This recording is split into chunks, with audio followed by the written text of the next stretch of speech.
Welcome to King Silk Art. This is truly some of the most spectacular art that man has to offer.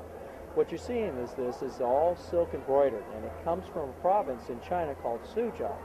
And this art has been done for over 2,000 years. There are families that were put there by the emperor to embroider his robes. What they do is they'll take all the silkworms, they put them in these baskets and feed them on mulberry leaves. Once the silkworms have matured, they spin into a cocoon. And here's an example of a cocoon stage. The cocoon itself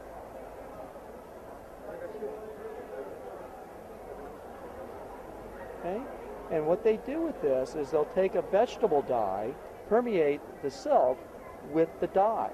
So what you're looking at is an organic to an organic.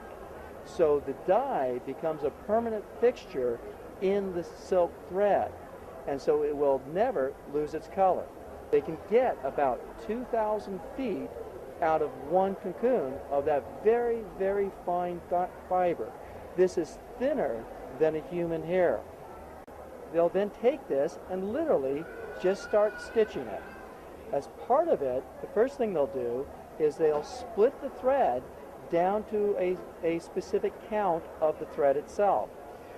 The thread starts with a total of 16 strands.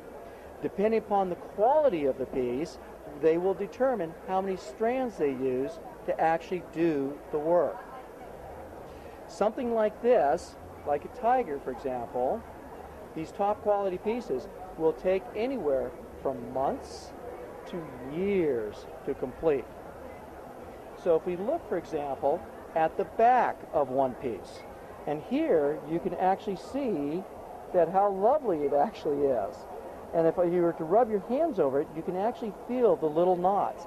This is actually one of the key elements to tell you that this has actually been stitched by hand.